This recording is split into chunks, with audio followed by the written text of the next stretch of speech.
You know, the history of food is fat with names we all know. Clarence Birdseye, Milton Hershey, Dr. Salisbury. But for each of the famous, 1,000 unsung heroes languish in relative obscurity.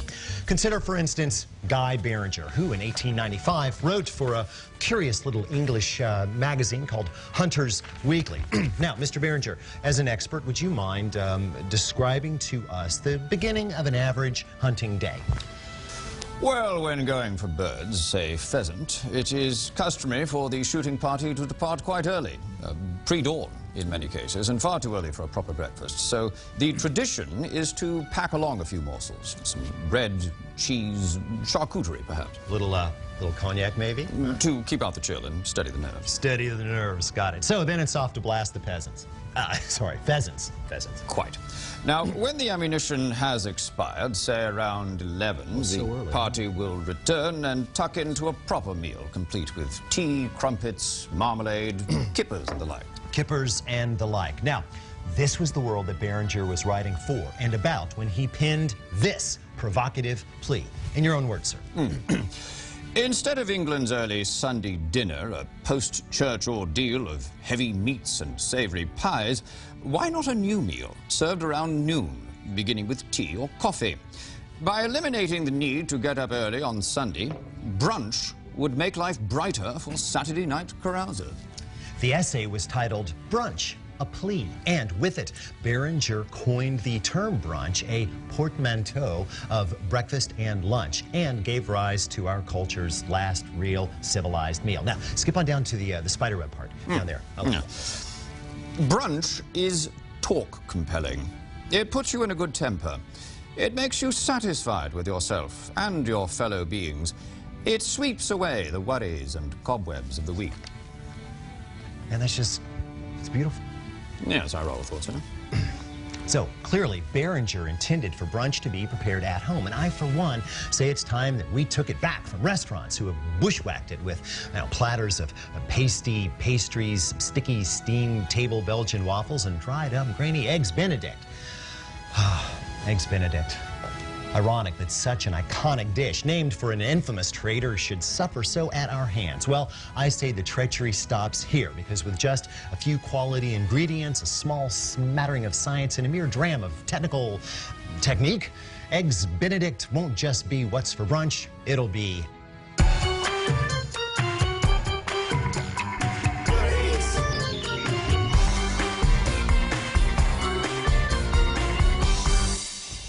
Okay, that last part was a little bit of a lie.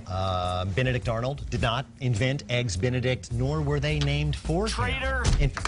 Come on, that was a long time ago. Truth is, the dish's origins are a little hazy at best. Now, the food critic, Craig Claiborne, gave the cred to banker and yachtsman Commodore E.C. Benedict, who died back in 1920 at the ripe old age of 86, but not before inventing Eggs Benedict, supposedly in, what year was that, Commodore? Well, it was a long time ago, and Just as I suspected, a pretender. Now, the food scholar Evan Jones reports that back in the gay 90s, a hungover Wall Street stockbroker named Lemuel Benedict had a habit of staggering into the Waldorf and ordering toast stacked with bacon, poached eggs, and gooseneck of hollandaise, please. I don't get it either. Well, the Waldorf's chef, one Oscar Cherky at the time, I think, eventually changed the toast to an English muffin and put it on the menu. traitor. Come on, stop! Look, then there's the tale of Mrs. Legrand Benedict, who, when unable to find anything she wanted on the menu at New York's Delmonico's, summoned Chef Charles Ranhofer, who, after some consultation, whipped her up the very first Eggs Benedict. Now, in his 1894 tome, The Epicurean, Ranhofer does include a recipe for eggs a la Benedict. That's with a C-K. A misspelling? Perhaps, but the dish's intentions are crystal clear. All right, cut some muffins crosswise, toast without browning, place a round of cooked ham 1/8 of an inch thick on each half, heat moderate oven, and put a poached egg on each toast. Cover the whole with hollandaise sauce. That sounds like Eggs Benedict to me. Now, Any fan of this show will no doubt notice that on various occasions we have dabbled with, well, 3 of the 4 components listed here. That said, when attempting to align them together on the same plate at the same time, adaptation and innovation are required, starting, of course, with the muffins. The English muffin is actually kin to the griddle-baked crumpet and was invented in 1880 by one baker named Samuel Thomas in Chelsea. No, not London, actually, but rather New York City. New York City! That's right, kids. English muffins are, in fact, American muffins, although Thomas himself was English. Anyway, they caught on very quickly in fancy hotels because they were so much easier to portion and toast than regular bread, which was still awaiting the invention of the mechanical bread slicer. Now, although entire Megamart aisles are dedicated to English muffins in a wide range of finishes and flavors, I have yet to taste one off of the rack that holds a candle to homemade. Allow me to introduce the English Muffin Dry Team. 12 ounces by weight, all-purpose flour, 1/4 ounce of active dry yeast, that's 1 envelope's worth, 1 tablespoon of sugar, 1 teaspoon kosher salt, and 1.5 ounces of non-fat powdered milk. Now, using this in place of liquid milk allows me to add structural proteins to the dough as well as milk sugars, which can enhance browning without having to add, of course, more liquid. Install your paddle attachment and mix 10 seconds. As for Team Liquid, heat 10 ounces of H2O and 1 tablespoon of shortening to 120 to 130 degrees, which would be a minute to 2 minutes on high, depending, of course, on your microwave. Some of you home bakers may have noticed I did not soak the yeast in warm water or proof it before just chucking it in with the other ingredients. Now, many applications that count on a rapid rise do this to rouse the wee beasties from the state of suspended animation into which they are placed for packaging. Now, since we're going for an all-night refrigerated rise, no such proofing is necessary.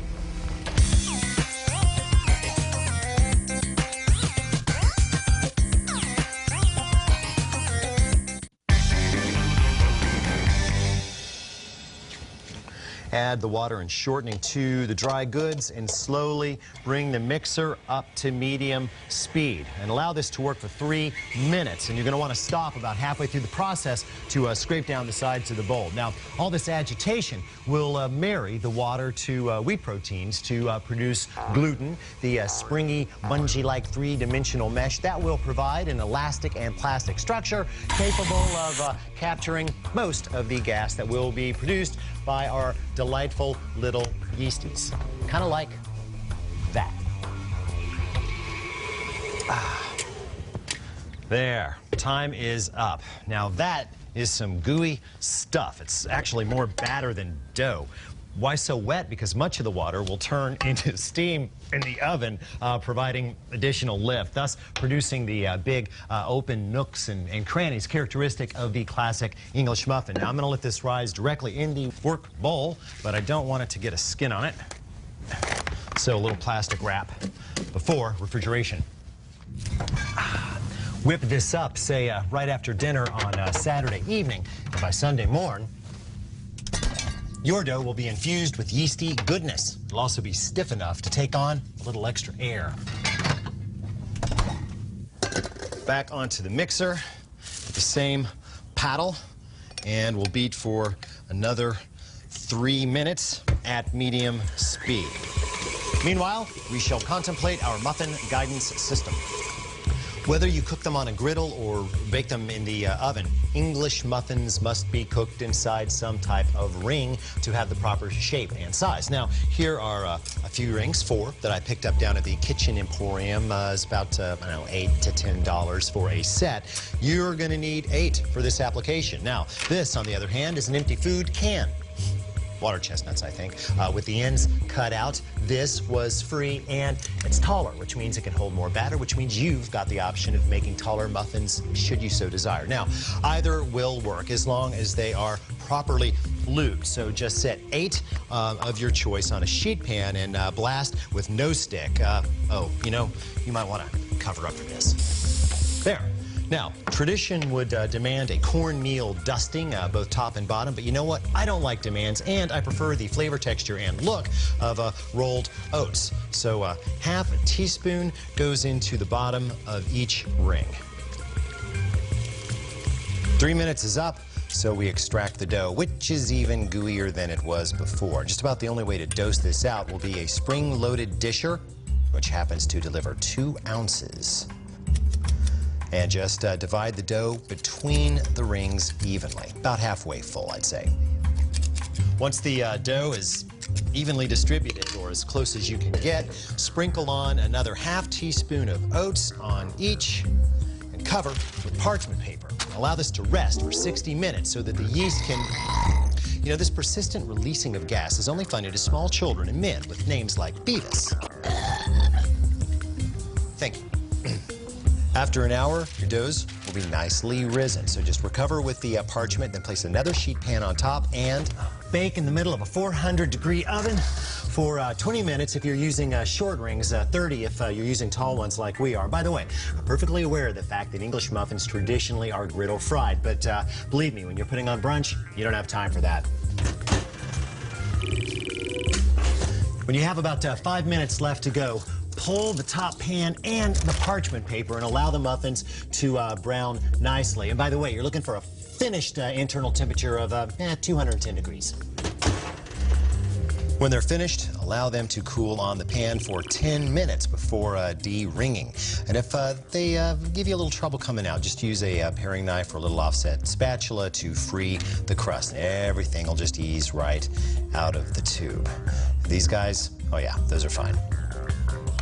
Now, let's say it's the morning of your brunch and you have an hour to prep. What are you going to do next? Well, for me, it depends on how many people we're talking about. If you have, 2, then I'd probably make the hollandaise and then poach the eggs right before service. But, what if you have 6, 8, 10 people? Do you really want to poach 12, 16, or even 20 eggs at the last minute? Sure. I mean, you could bake them in cups or fry them, but then you'll have, Lemuel Benedict calling you a traitor. You don't want that. So here now, a better way to perfectly poach a mess of eggs. It's going to seem a bit odd, but you're just going to have to trust me. Fetch down a 6-quart straight-sided sauté pan or a wide rondeau and place 4 6-ounce custard cups inside. Then pour in enough water to cover the cups by at least 1/4 of an inch. See? 1/4 of an inch. Well, close enough. All right, then add 1/4 of a cup of plain white vinegar and a teaspoon of kosher salt. There you go. Then crank the heat to high. All right, meanwhile, take a large mixing bowl, fill with water, insert a folding steamer basket, and about 1 quart of ice. There.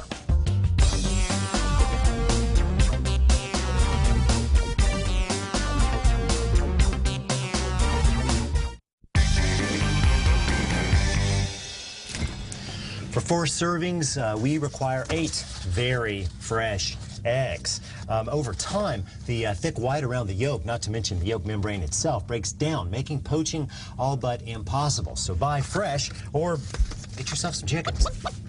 Now, when your water hits a boil, back off the heat to just maintain about 205 degrees. That's key. Now, crack an egg into a custard cup and then move it to your first position inside the pot. Now, we're going to time our entrances 10 seconds apart so that everything is done evenly. So crack your next egg, and at 10 seconds, it goes into position number 2.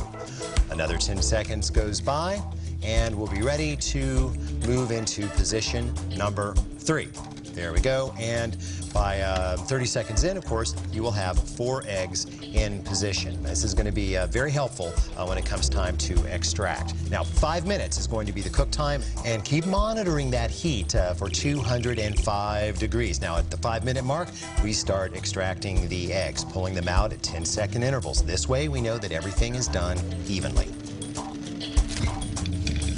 Now, you can refrigerate your eggs in their bath for up to 6 hours without losing any real quality. So, we will turn our attention to the hollandaise, and for that, we'll need 3 egg yolks. Oh, those are already out. And half a pound of unsalted butter. Hey, said it was good. I didn't say it was well bad.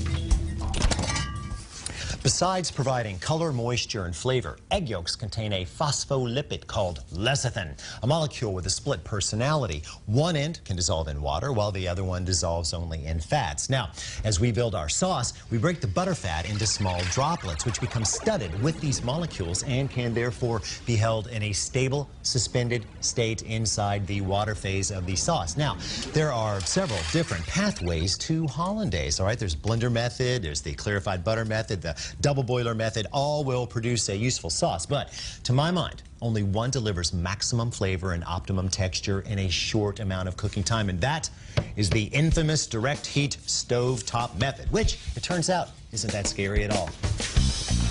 Start by fetching down your favorite 2-quart saucepan or saucier, which is even better. Grab your favorite whisk and invite 3 egg yolks to the party, along with 1 tablespoon of water. That'll help to loosen up the mixture, make it easier to work. Add to that some flavor, a 1/4 teaspoon of ground cayenne, and a 1/4 teaspoon of my favorite, kosher salt.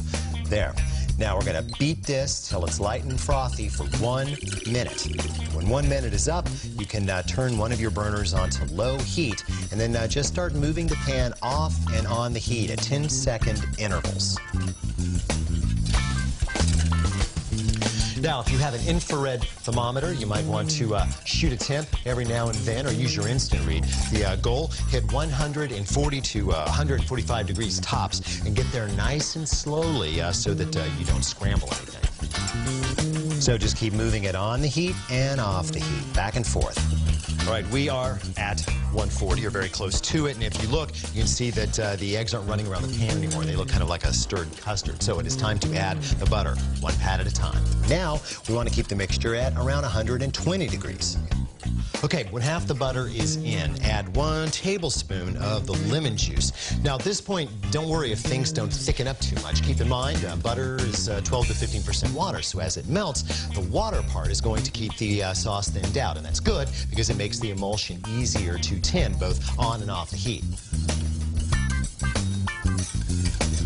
When the butter is finally in, you can add some extra flavorants. We'll go with 1 tablespoon of freshly squeezed lemon juice, another 1/4 teaspoon of cayenne pepper for the fresher flavor, and a 1/4 teaspoon of sugar to kind of even things out. Then give it a taste. Nice, clean, good body. Creamy. Could use a little more lemon and a pinch more salt.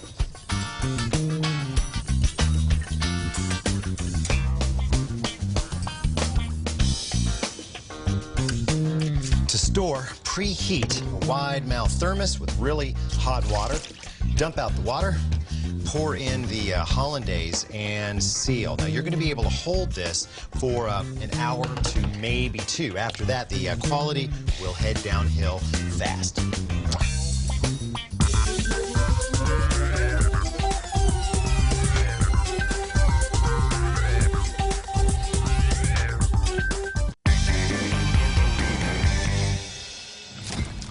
Okay, time to retrieve the eggs. We also, of course, need 8 thin slices of Canadian bacon. That's a smoked back bacon, or loin, which Canadians no more refer to as Canadian bacon in Canada than the English call English muffins in England.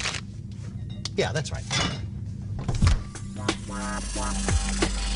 Now, if you want your eggs to look extra pretty, you can trim the edges with some scissors, but it's completely optional. Now, here we have our pot of water set to high for reheating, timer, always a good idea, and a saute pan, small, set to medium-low. Now, as for prepping the muffins, do not cut them with a knife. You always want to split them with a fork to enhance the texture. See, that's what we're looking for. And you want to toast those under the broiler for 3 to 4 minutes. That'll give you time to julienne the Canadian bacon, which you will add to the saute pan. No fat needed, really, and allow to, well, just kind of move it around till it starts getting hot. Now, for the eggs, we've got the water boiling, so just lift up that steamer basket and move directly into the hot water.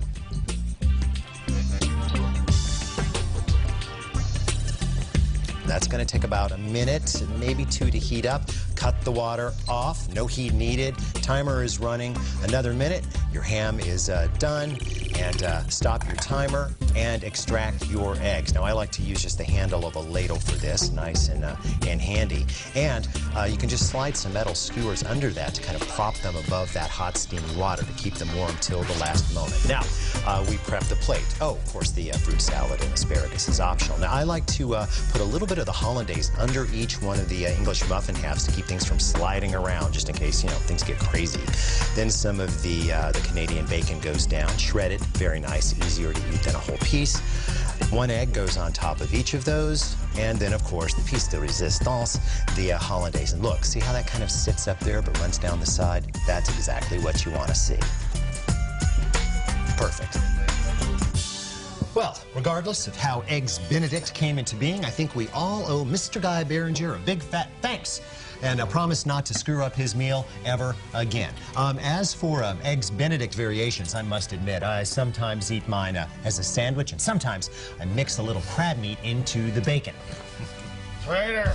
You shut up! How stimulating. I think, you know, I think I'm gonna need another mimosa right away.